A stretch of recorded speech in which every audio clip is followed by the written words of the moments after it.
Olá, eu estou hoje trazendo um pensador, né? Um filósofo com formação também em sociologia, espanhol.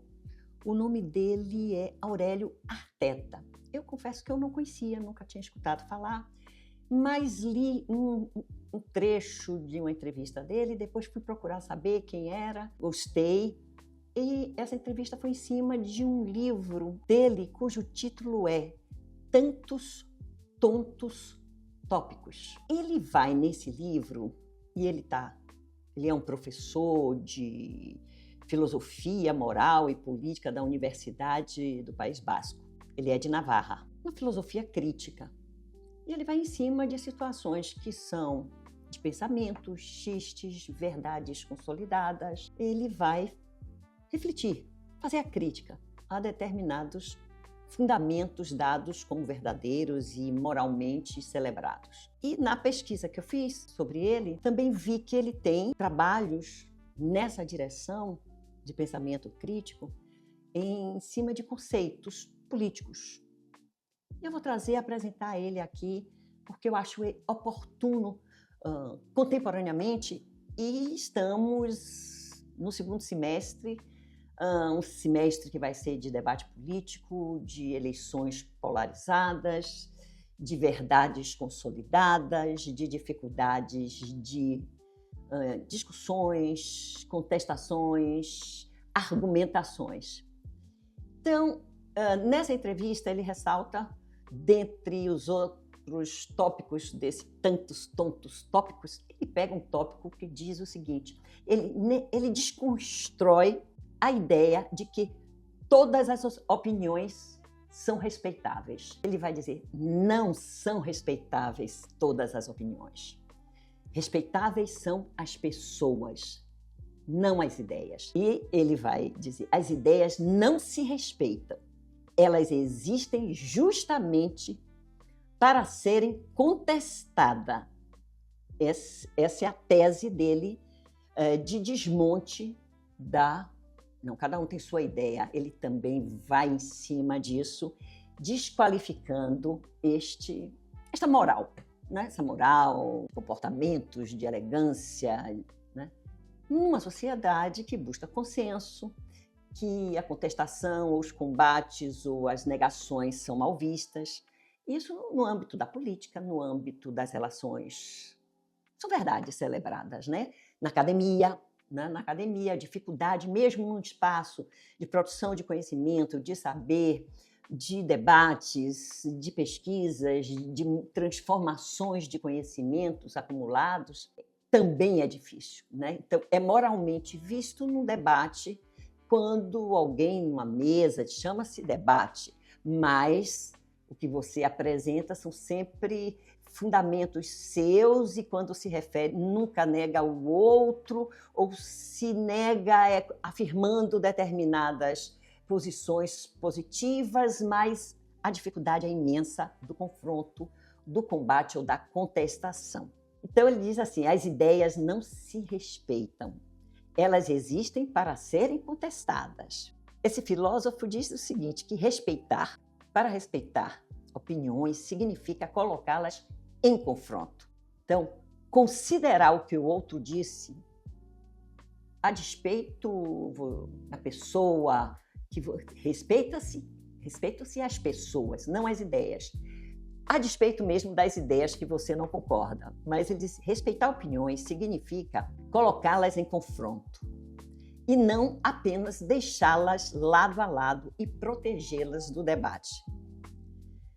Ele dá uma entrevista a um jornal digital espanhol que cresceu de 2015 para cá, muito celebrado, com muitos membros em pouco espaço de tempo.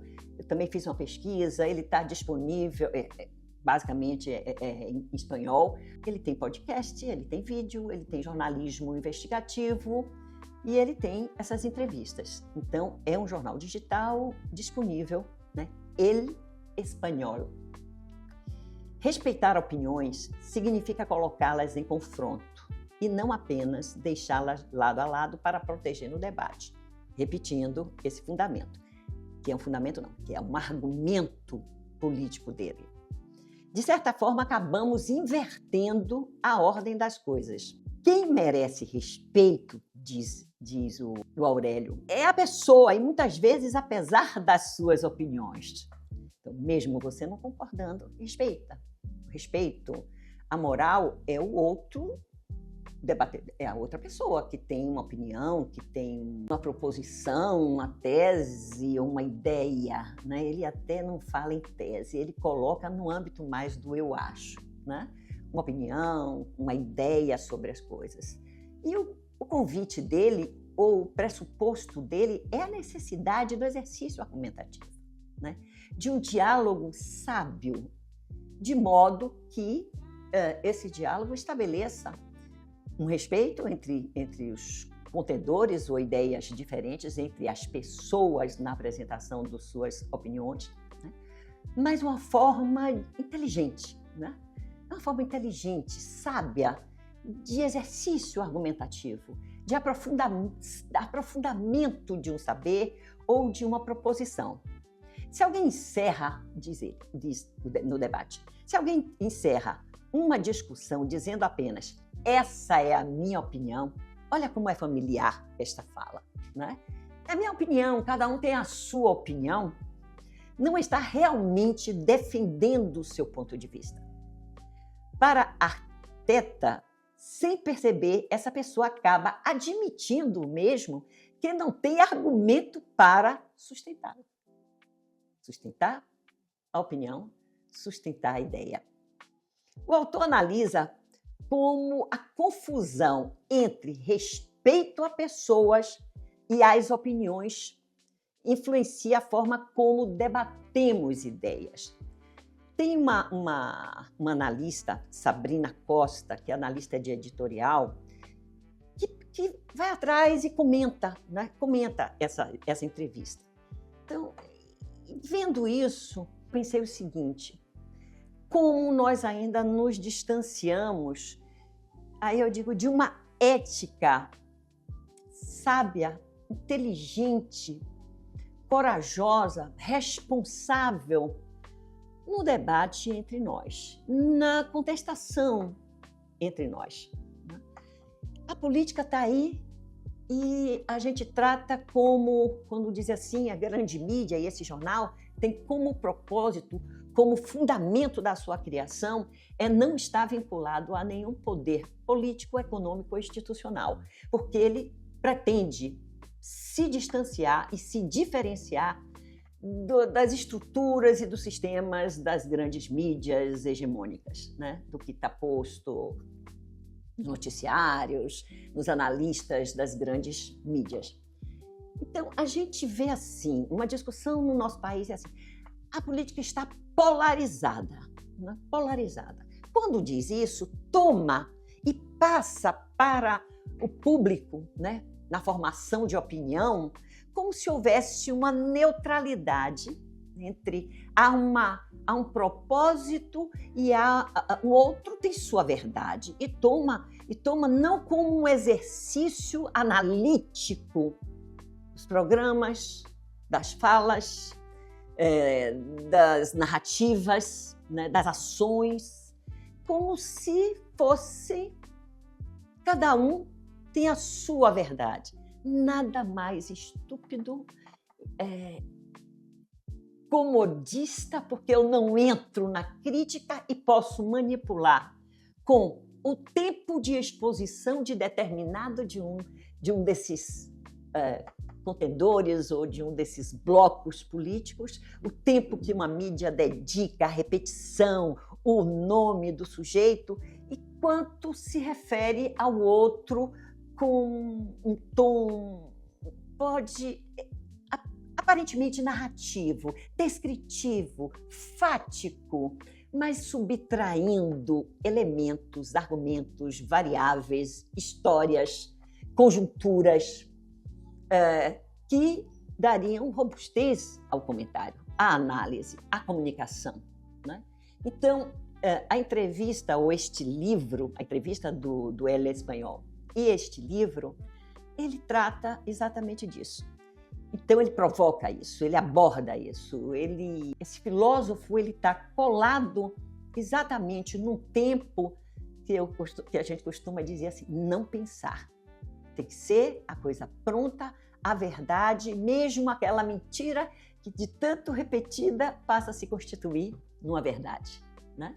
Então, esse emburrecimento, ou como dizem os espanhóis, nessa tonteria de abraçar esses raciocínios rasteiros, essas frases, esses eu acho, onde o sujeito se arvora, quer seja de um analista político, quer seja de um historiador, quer seja de qualquer tema que ele ouviu a notícia, está popularizada, especialmente pelos meios de comunicação hegemônico, e se fixa aquilo numa verdade, né? Então, nós estamos assistindo e estaremos comprometidos com processos eleitorais de decisão, de preservação, amadurecimento, aprofundamento democrático.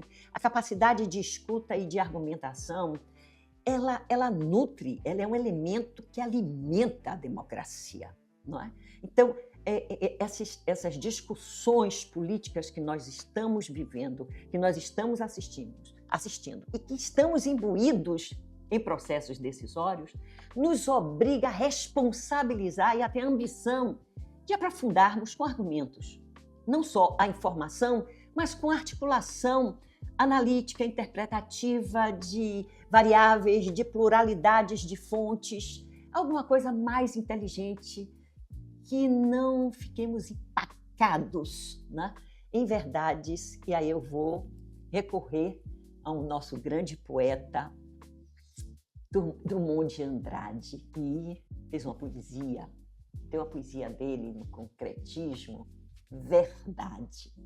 Ele diz: a porta da verdade estava aberta, mas só passava meia verdade de cada vez.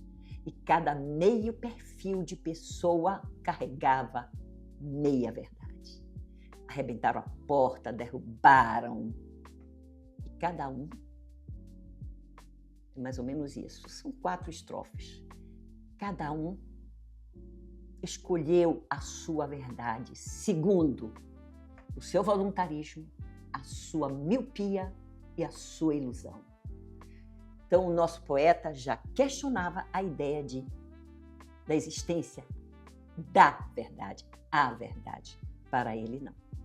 Então, esse recado que eu estou trazendo, essa reflexão, essa contribuição, essa entrevista desse filósofo e que é cientista político também, repetindo, o nome dele é o Aurélio Arteta, né?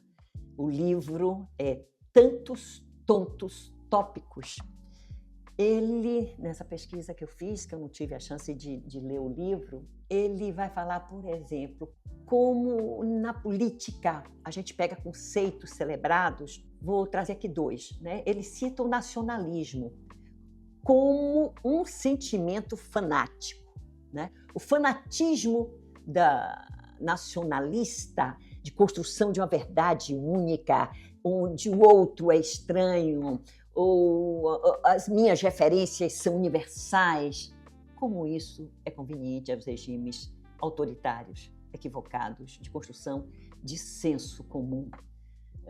O senso comum, ele tem um valor moral quando se busca. Se vamos buscar um consenso entre nós, o consenso é sempre autoritário, porque ele não dá margem a interrogar, a negar. Eu, às vezes, brincando assim, em grupos de formação política e tal, temos que tirar um consenso. Aí eu faço a seguinte provocação: vamos tirar um consenso, que seja o meu, então, a minha proposta. Ah, mas não é assim. Eu digo, claro que não é assim. Não pode ser assim. É preciso que se registre entre nós os diversos entendimentos e exercitar a capacidade de escuta, de argumentação, para se construir uma opinião mais embasada, mais profunda. Não importa que não seja a minha nem a do outro, mas enriquecida, ou até as nossas dúvidas devem compor, né? As interrogações, as incertezas devem compor os passos que a gente precisa dar, as ações que nós queremos realizar. E prestar atenção ao recado do poeta. Que verdade é essa que, quando nós consideramos como nossa, estamos míopes, voluntariosos e iludidos. Vejo vocês no nosso próximo episódio.